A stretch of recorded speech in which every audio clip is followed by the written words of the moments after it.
Hi hello అండి, నమస్తే, welcome back to our channel. మీరందరూ ఎలా ఉన్నారు? మేమైతే చాలా బాగున్నాము. ప్రీవియస్ వీడియోకి కంటిన్యూషన్ వీడియో ఇది. అంటే ఈ రోబోటిక్ మాప్కి సంబంధించిన సెకండ్ వీడియో అన్నమాట. ఇంకా పార్ట్ 1 వీడియో ఎవరైనా చూడని వాళ్ళు ఉంటే ఒకసారి చూడండి. నేను లింక్ వచ్చేసి డిస్క్రిప్షన్లో ఇస్తాను. అలాగే మీలో ఎవరైనా మన ఛానల్ని ఫస్ట్ టైం చూస్తున్నట్టయితే మన ఛానల్ని సబ్స్క్రైబ్ చేసుకోండి. నోటిఫికేషన్స్ కోసం పక్కనున్న బెల్ ఐకాన్ని కూడా యాక్టివేట్ చేసుకోండి.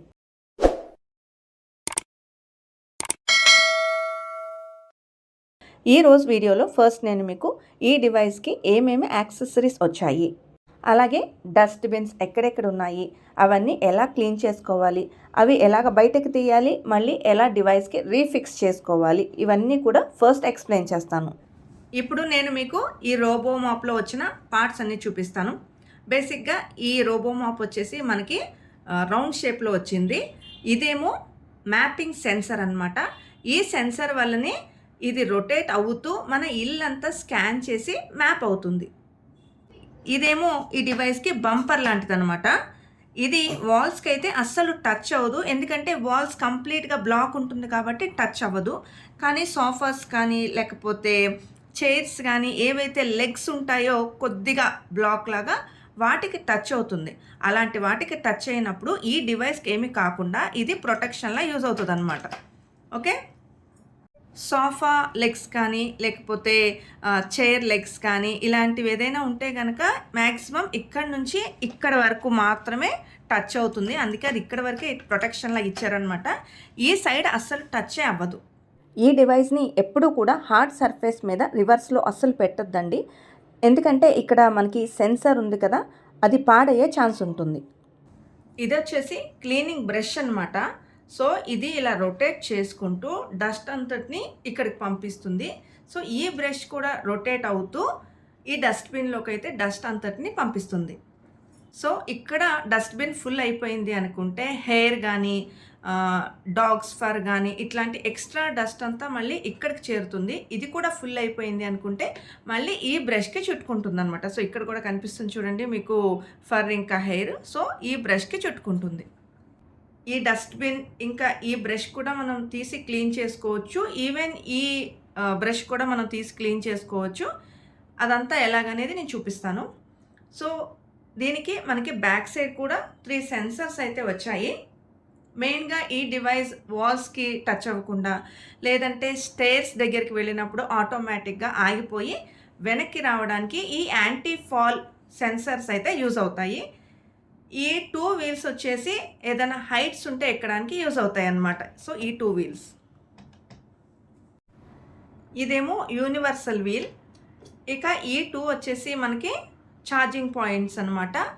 డాక్ స్టేషన్ మీద ఈ 2 పాయింట్స్ కనెక్ట్ అయితే ఛార్జింగ్ అవుతుంది, అంటే ఇది సెల్ఫ్ ఛార్జింగే అవుతుంది.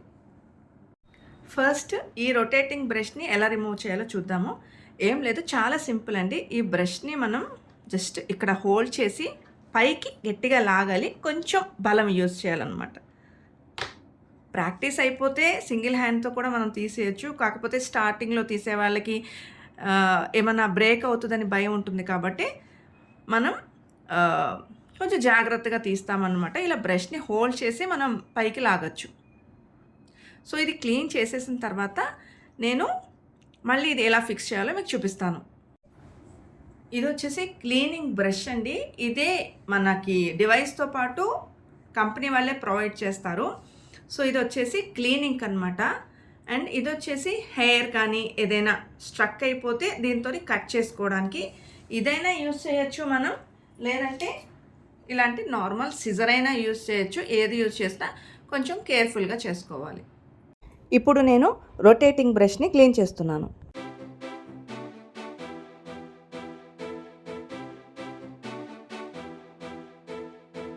ఇప్పుడు క్లీన్ చేసేసాను కాబట్టి ఇది ఎలాగా మళ్ళీ డివైస్కి ఫిక్స్ చేయాలో చూద్దాము. ఇక్కడ మనకి స్క్వేర్ లాగా ఉంది కదా, అలాగే ఇక్కడ కూడా ఈ వైట్ ఉంది కదా, జస్ట్ దీని మీద పెట్టేయడమే. కొద్దిగా గట్టిగా ప్రెస్ చేయాలంతే. టిక్మన్ సౌండ్ వచ్చింది కదా, అంటే ఇది కూడా ఫిక్స్ అయిపోయినట్టే. సో ఇప్పుడు ఇది రిమూవ్ చేయాలి అంటే మనం ఇక్కడ 2 బటన్స్ లాగా కనిపిస్తున్నాయి కదా, జస్ట్ దాన్ని ప్రెస్ చేయడమే. సో టిక్ మని చిన్న సౌండ్ వచ్చింది. ఓకే, అంటే చూడండి మళ్ళీ చూపిస్తాను. సో ఫస్ట్ టైం వాళ్ళకి నిజంగా కన్ఫ్యూజన్, ఇప్పటికీ నాకే కన్ఫ్యూజన్గా ఉంది. సో ఇలా ఉంది కదా, జస్ట్ దీన్ని ఇలాగా పైకి ప్రెస్ చేస్తే చిన్న సౌండ్ వస్తుంది టిక్ అని, అదిగో. సో 2 సైడ్స్ కూడా పైకి వచ్చేసింది కాబట్టి జస్ట్ దీన్ని ఇలా తీసి పక్కన పెట్టుకోవడమే. ఇప్పుడు ఈ బ్రష్ని మనం క్లీన్ చేయాలి. సో ఇటు సైడ్ మాత్రమే ఫిక్సింగ్ ఉంటుంది, ఇటు సైడ్ జస్ట్ ఇలా పైకే ఉంటుంది లూజ్గా. సో ఇటు సైడ్ మాత్రం ఫిట్టింగ్ ఉంటుందన్నమాట, దాన్ని బయటకు తీయాలి. సో ఏదైతే ఉందో ఇది మళ్ళీ సేమ్ ఇదే పొజిషన్ని ఇక్కడ పెట్టుకోవాలన్నమాట. సో ఇక్కడ చూడండి మనకి ఈ వైట్గా ఉంది కదా, ఇది వచ్చేసి రొటేటింగ్ మోటార్ అనమాట. ఈ ఫిల్టర్ రొటేట్ అవుతూ డస్ట్ అంతటిని కూడా లోపలికి లాక్కుంటుంది. సో ఈ ఫిల్టర్ని కూడా క్లీన్ చేసిన తర్వాత మళ్ళీ ఎలా ఫిక్స్ చేయాలో చూపిస్తాను.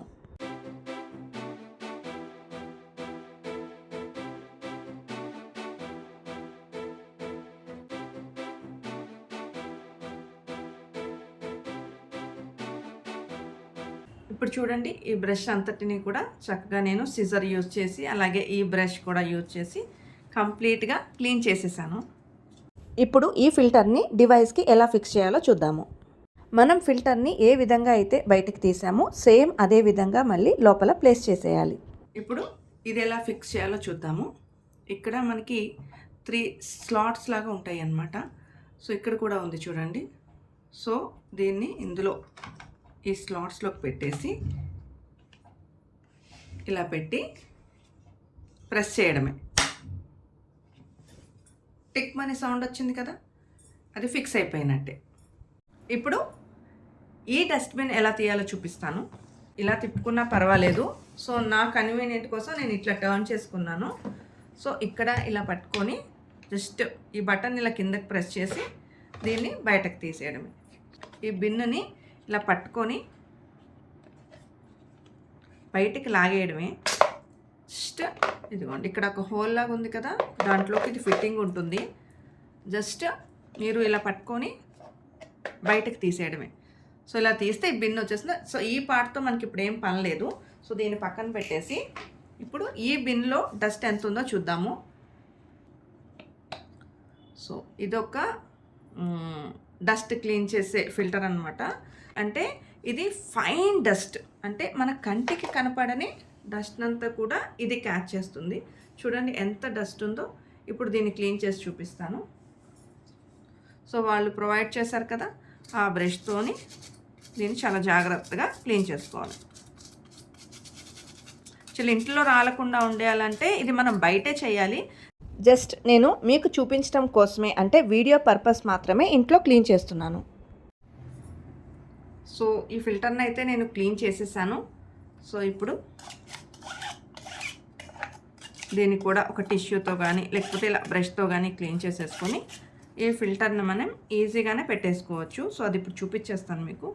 సో ఇదిగోండి జస్ట్ ఈ ఫిల్టర్ని ఇలా ఇందులో ప్లేస్ చేసేయడమే, అంతకంటే ఏమీ లేదు. ఇక నెక్స్ట్ లిడ్ క్లోజ్ చేసేయడమే. కొంచెం ప్రెస్ చేస్తే ఇది లాక్ అయిపోయినట్టే.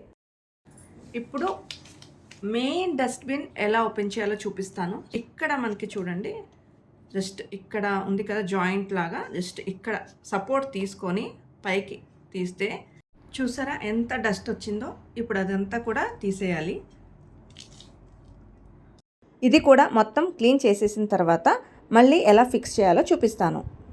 ఇది మా ఇల్లంతా ఒక్కసారి క్లీన్ చేసిన తర్వాత బయటకు తీస్తున్న డస్ట్. అది కూడా ఆల్రెడీ మా మెయిడ్ మార్నింగ్ క్లీన్ చేసేసిన తర్వాత నేను ఈ రోబోట్ని అయితే ఆన్ చేశాను. మామూలుగా అయితే ఈ డస్ట్బిన్ని 3 డేస్కి ఒకసారి క్లీన్ చేసుకోవచ్చట. కానీ పెట్స్ ఉన్న ఇళ్లల్లో మాత్రం కంపల్సరీ 1 or 2 డేస్కి క్లీన్ చేసుకుంటూనే ఉండాలట. కంటికి కనపడని ఫైన్ డస్ట్ కూడా ఉంటుంది కదా, అదంతా కూడా మనం ఒక టిష్యూతో కానీ మెత్తని క్లాత్తో అయినా కూడా క్లీన్ చేసుకోవచ్చు. సో ఇది క్లీన్ చేయడం కూడా కంప్లీట్ అయిపోయిందండి. ఇప్పుడు ఎలా ఫిక్స్ చేయాలో చూపిస్తాను. సో ఈ బిన్ మనం ఇందాక ఇక్కడ నుంచి తీసాం కాబట్టి సో మళ్ళీ ఈ గ్యాప్లోకి ఇది పెట్టేసి ఇలాగా ఫిక్స్ చేసే జస్ట్ ఇలా పెట్టేయడమే అంతే. మళ్ళీ ఒకసారి ఇది ఎలా తీయాలో చూపిస్తాను. ఇక్కడ వైట్గా ఉంది కదా, దాన్ని జస్ట్ కిందకి ప్రెస్ చేసి బయటకు తీసేయడమే. సో తీసిన తర్వాత దీన్ని ఇలా బయటకు తీసి జస్ట్ కొంచెం థంబ్ ప్రెషర్ ఇవ్వాలి. తీసిన తర్వాత క్లీన్ చేసేసుకుని డస్ట్బిన్స్ 2 మళ్ళీ ఇలాగా ఫిక్స్ చేసేయడమే. ఫిక్స్ చేసేసిన తర్వాత మళ్ళీ యాజ్ యూజువల్ దాని సేమ్ ప్లేస్లో పుష్ చేయాలి.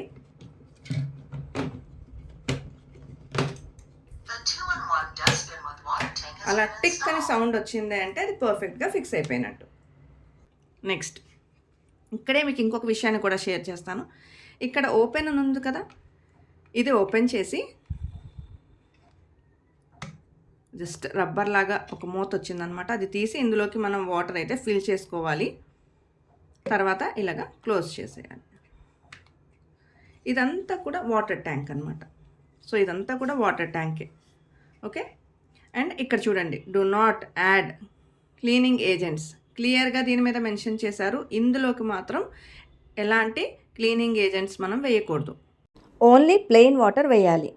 అది కూడా ఓన్లీ ఫిల్టర్డ్ వాటర్ మాత్రమే వేయాలట. బై మిస్టేక్ బోర్ వాటర్ కనుక వేస్తే స్కేలింగ్ ఫామ్ అయ్యే ఛాన్స్ ఉంటుందంట. అప్రాక్స్గా ఇందులో 330 ml వరకు వాటర్ సరిపోతుందట. అలా వేస్తే కనుక మ్యాక్సిమం 1500 SFT వరకు యూజ్ అవుతుందట. నెక్స్ట్ ఇది వచ్చేసి మాపింగ్ ప్యాడ్ అనమాట. సో ఈ మాపింగ్ ప్యాడ్కి ఈ మాపింగ్ క్లాత్ని అయితే అటాచ్ చేయాలి. సో ఒక సైడ్ మనకైతే స్టిక్కీ ఉంటుందన్నమాట దీనికి. సో మనకు క్లియర్గానే అర్థమైపోతుంది, కన్ఫ్యూజన్ ఏం అవసరం లేదు. ఇలా చెక్ చేసుకుంటే అది స్టిక్కీగా ఉంటుంది. సో అది అడుగు వైపుకి పెట్టాలి. అండ్ పెట్టేటప్పుడు మనకి ఇక్కడ గ్రిప్ లాంటిది ఇచ్చారు కదా, అందులోకి ఈ డార్క్ కలర్లో ఉన్నదాన్ని ఇట్లాగా లోపలికి ఇలా పంపించి తర్వాత ఇలాగా స్టిక్ చేసేయాలి. ఓకే, సో ఇది ఫిక్స్ చేసే విధానం. సో తీసేటప్పుడు కూడా సేమ్ ప్రాసెస్. జస్ట్ ఈ స్టిక్కీ ఉంది కదా, అదంతా తీసేసి మళ్ళీ అలాగా ఆ గ్రిప్లో నుండి, ఆ లైన్లో నుండి బయటకు తీసేయడమే. మళ్ళీ ఒక్కసారి చూపిస్తున్నాను. ఇక్కడ గ్రిప్ ఉంది కదా, ఆ గ్రిప్లోకి ఈ డార్క్ కలర్ ఉన్నది పెట్టేసి ఇలాగా స్టిక్ చేసేయాలి. సో ఇది మాపింగ్ ప్యాడ్కి మాపింగ్ క్లాత్ని అటాచ్ చేసే విధానం. ఇప్పుడు దీన్ని ఎక్కడ ఫిక్స్ చేయాలి? ఇందాక మనం బయటకు తీసాం కదా ఒక పార్ట్, ఆ పార్ట్కి రివర్స్, అంటే ఈ వాటర్ పైన పోస్తాం కదా, అడుగున వైపుకి తిప్పి ఇక్కడ దీనికి ఇలాగా ఉన్నాయి కదా హోల్స్, అవి ఈ హోల్స్లోకి ఫిట్ చేయాలి. అంటే దీన్ని ఇలా పట్టుకొని ఇక్కడున్న హోల్స్లోకి just one side first press చేసి రెండో సైడ్ కూడా ఇలా ప్రెస్ చేసేయడమే. సో ఇలా పెట్టేసామంటే మాపింగ్ ప్యాడ్ కరెక్ట్గా సెట్ అయిపోయినట్టు. సో ఇక్కడ నుంచి వాటర్ కిందకు వచ్చి ఇక్కడ ప్యాడ్ మీదకి వచ్చి మనకి మాపింగ్ అయితే అవుతుంది. మాపింగ్ ప్యాడ్ని ఎలా ఫిక్స్ చేయాలి, మళ్ళీ ఎలా బయటకు తీయాలనేది ఇంకొకసారి చూపిస్తాను. హోల్స్ ఇప్పుడు ఇటు పెట్టి చూపిస్తాను మీకు. సో దీనికి ఉన్నాయి కదా ఇవి, వాటిని ఇందులోకి ఫిక్స్ చేయడం. జస్ట్ ఒక సైడ్ ఫస్ట్ మనం కూర్చోపెట్టేసి ఇంకొక సైడ్ పుష్ చేసేయడమే, అంతే, ఫిక్స్ అయిపోయింది. సో తీసేటప్పుడు ఈ చిన్న గ్యాప్లోకి ఫస్ట్ ఒక సైడ్ తీసి పైకి లాగడమే, తర్వాత ఇంకొక సైడ్ కూడా లాగాలి. ఓకే, ఇంతే, ఇలా తీస్తే వచ్చేస్తుంది. ఇక్కడ మీ అందరికీ ఇంకొక ఇంపార్టెంట్ ఇన్ఫర్మేషన్ అండి. ఈ మాపింగ్ క్లాత్ ఏదైతే ఉందో దాన్ని మనం మాపింగ్ ప్యాడ్ నుంచి రిమూవ్ చేసిన తర్వాత మాత్రమే దాన్ని వాటర్తో వాష్ చేయాలి. మాపింగ్ క్లాత్ పూర్తిగా డ్రై అయిన తర్వాత మాత్రమే మాపింగ్ ప్యాడ్కి స్టిక్ చేసి మళ్ళీ డివైస్కి ఫిక్స్ చేయాలి. ఇక్కడ మీ అందరికీ ఇంకొక డౌట్ కూడా రావచ్చండి. డివైస్కి ఎలా తెలుస్తుంది ఓన్లీ డ్రై క్లీనింగ్ చేయాలా లేకపోతే వెట్ మాపింగ్ కూడా చేయాలా అని? మనం ఈ ఫిల్టర్ని వితౌట్ మాపింగ్ ప్యాడ్ కనుక డివైస్కి ఫిక్స్ చేస్తే మన రోబో మాప్ వచ్చేసి ఓన్లీ డ్రై క్లీనింగ్ చేస్తుంది. ఎప్పుడైతే మనం ఫిల్టర్కి మాపింగ్ ప్యాడ్ని ఫిక్స్ చేస్తామో డివైస్కి తెలుస్తుందన్నమాట. సో మనకి మాపింగ్ ప్యాడ్ పెట్టారు కాబట్టి వెట్ మాపింగ్ కూడా చేయాలి అని. ఎట్టి పరిస్థితుల్లోనూ మాపింగ్ క్లాత్ పెట్టకుండా మాపింగ్ ప్యాడ్ని ఈ ఫిల్టర్కి అటాచ్ చేయొద్దు. మాపింగ్ క్లాత్ పెట్టలేదని మనకి తెలుసు, కానీ రోబోకి తెలియదు కదా. అందుకని రోబో వెట్ క్లీనింగ్ చేయడానికి ట్రై చేస్తుంది. మాపింగ్ క్లాత్ లేదు కాబట్టి వాటర్ అంతా ఫ్లోర్ మీద స్పిల్ అయిపోతుంది. ఇప్పుడు మాపింగ్ ప్యాడ్ పెట్టేసిన తర్వాత యాజ్ యూజువల్ ఇందాక నేను చూపించినట్టుగానే మళ్ళీ ఈ పార్ట్ని అయితే డివైస్లోకి ఫిక్స్ చేసేయాలి. ఇప్పుడు ఈ డివైస్తో పాటుగా మనకి వచ్చే ఎక్స్ట్రా యాక్సెసరీస్ ఏంటో చూపిస్తాను. మనకి ఎక్స్ట్రాగా ఒక మాపింగ్ క్లాత్ వస్తుంది, రొటేటింగ్ బ్రష్ వస్తుంది, అలాగే ఫైన్ డస్ట్ని క్లీన్ చేసే ఫిల్టర్ కూడా ఎక్స్ట్రా వస్తుంది. ఈ బ్రష్ మీకు ఆల్రెడీ నేను చూపించాను. ఇదేంటంటే మనం ఫైన్ డస్ట్ క్లీన్ చేసుకోవడానికి, రొటేటింగ్ బ్రష్ క్లీన్ చేసుకోవడానికి, అలాగే హెయిర్ కానీ ఏదైనా ఉంటే కట్ చేసుకోవడానికి యూజ్ అవుతుందన్నమాట. ఇది మాత్రం డివైస్తో పాటు ఒకటే వస్తుందండి. ఇక నెక్స్ట్ ఇది వచ్చేసి డాక్ స్టేషన్, అంటే మెయిన్గా మన రోబోటిక్ మాప్ యొక్క హోమ్ అనమాట. ఈ 2 పాయింట్స్ వచ్చేసి ఛార్జింగ్ పాయింట్స్ అనమాట. సో డివైస్కి కూడా బ్యాక్ సైడ్ ఇలాగ 2 ఛార్జింగ్ పాయింట్స్ ఉంటాయి. అవి 2 కనెక్ట్ చేస్తే ఛార్జింగ్ అవుతుంది. ఈ డివైస్కి సంబంధించిన పవర్ స్విచ్ ఎప్పుడు కూడా ఆఫ్ చేయకూడదంటండి. 24/7 ఆన్లోనే ఉండాలంట.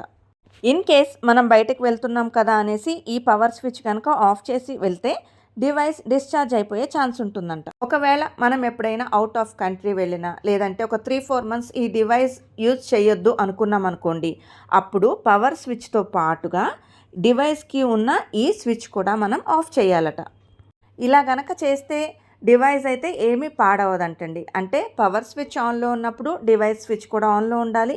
ఒకవేళ మనం పవర్ స్విచ్ ఆఫ్ చేసుకుందాము అనుకున్నప్పుడు డివైస్కి ఉన్న ఈ స్విచ్ కూడా మనం ఆఫ్ చేసుకోవాలట. ఇంకొక ఇంపార్టెంట్ విషయం ఏంటంటే ఈ డాక్ స్టేషన్ని, అంటే ఈ రోబో యొక్క హోమ్ అన్నమాట, డాక్ స్టేషన్ని ఒక్కసారి మనం ఇంట్లో తెచ్చి పెట్టిన తర్వాత మళ్ళీ ఎట్టి పరిస్థితుల్లోనూ దాని ప్లేస్ అయితే చేంజ్ చేయకూడదంట. ఎందుకంటే మనం ఏ ప్లేస్లో అయితే పెట్టామో అక్కడి నుంచి మన హోమ్ అంతా కూడా మ్యాపింగ్ అయి ఉంటుంది. అందుకని మనం ఇంటికి ఈ డివైస్ని తెచ్చుకున్నప్పుడే డాక్ స్టేషన్ని ఒక పర్మనెంట్ ప్లేస్లో పెట్టేసుకోవాలి. ఇక ఈ రోబోని మనం మాన్యువల్గా ఆపరేట్ చేయాలి అనుకుంటే కనుక ఈ 2 బటన్స్ యూజ్ అవుతాయి. రైట్ సైడ్లో మనకు కనిపిస్తున్న పవర్ సింబల్ని కనుక మనం ప్రెస్ చేస్తే ఆటోమేటిక్గా ఇల్లంతా కూడా క్లీన్ చేసేస్తుంది. మనం పెట్టిన సీక్వెన్స్ ప్రకారం ఇల్లంతా క్లీన్ చేసేసిన తర్వాత మళ్ళీ ఈ డివైస్ ఇక్కడికే వచ్చి ఛార్జింగ్ పెట్టుకుంటుంది. ఒకవేళ మనం మధ్యలోనే క్లీనింగ్ ఆపేయాలి అనుకుంటే కనుక లెఫ్ట్ సైడ్లో ఉన్న హోమ్ బటన్ ప్రెస్ చేయాలి. హోమ్ సింబల్ ప్రెస్ చేయగానే ఆటోమేటిక్గా రోబో తన ఇంటికి వచ్చేసి మళ్ళీ ఇక్కడ ఛార్జింగ్ పెట్టుకుంటుంది. చివరగా ఇంకొక ఇంపార్టెంట్ ఇన్ఫర్మేషన్ అండి. ఇది చాలా తక్కువ వాట్స్తో రావడం వల్ల పవర్ కన్సంప్షన్ కూడా ఎక్కువ ఉండదంట. ఇది మాకు డెమోలోనూ చెప్పారు, అలాగే మాకు తెలిసిన వాళ్ళు ఈ ప్రోడక్ట్ తీసుకున్నారన్నాను కదా, వాళ్ళు కూడా ఇదే విషయం చెప్పారు. ఈ డివైస్ గురించి నాకు తెలిసిన చాలా విషయాలను నేను మీకు షేర్ చేయగలిగాను. ప్రాపర్గా డెమో లేకపోవడం వల్ల నేను ఈ ప్రోడక్ట్ తీసుకున్నప్పుడు చాలా ఇబ్బంది పడ్డాను. సో నేను ఫేస్ చేసిన ఇష్యూని దృష్టిలో పెట్టుకుని నాలాగా ఇంకెవరూ ఇబ్బంది పడకూడదని నేను ఏమేం పాయింట్స్ చెప్పాలి అనేవి క్లియర్గా పేపర్ పైన నోట్ చేసుకుని క్లియర్గా వీడియోస్ తీసి మీకు క్లియర్గా ప్రజెంట్ చేయడానికైతే ట్రై చేశాను. ఇంకా నేను ఏమైనా మిస్ అయ్యున్నా లేదా మీకు ఇంకేమైనా ఎక్స్ట్రా డీటెయిల్స్ కావాలన్నా కామెంట్ సెక్షన్లో అడగండి. నాకు తెలుసుంటే కనుక మీకు రిప్లై ఇస్తాను. ఇక్కడ మీరందరూ గమనించాల్సిన ఇంకొక విషయం ఏంటంటే ఇది ఎట్లాంటి ప్రమోషనల్ వీడియో కాదు. ఎవరికైనా యూజ్ అవుతుందేమో అని చెప్పి మాత్రమే ఈ వీడియోని నేను పోస్ట్ చేస్తున్నాను. ఇప్పటికే వీడియో లెంత్ 20 minutes వరకు అయిపోయింది కాబట్టి నేను ఈ వీడియో ఇక్కడితో ముగిస్తున్నాను. నెక్స్ట్ వీడియోలో ఈ డివైస్ని మనం మొబైల్కి ఎలా కనెక్ట్ చేసుకోవాలి, మొబైల్లో ఏమేమి ఆప్షన్స్ ఉంటాయి అనేది క్లియర్గా ఎక్స్ప్లెయిన్ చేస్తాను. అలాగే ఈ వీడియోలో ఇంకేమైనా పాయింట్స్ నేను మిస్ అయ్యి ఉంటే ఆ వీడియోలో యాడ్ చేస్తాను. మరి ఈ వీడియో మీ అందరికీ నచ్చిందనుకుంటే వెంటనే లైక్ చేయండి, షేర్ చేయండి, తప్పకుండా మన ఛానల్ని సబ్స్క్రైబ్ చేసుకోండి. నోటిఫికేషన్స్ కోసం పక్కనున్న బెల్ ఐకాన్ని కూడా యాక్టివేట్ చేసుకోండి. Thanks for watching. Meet you in the next video. Bye.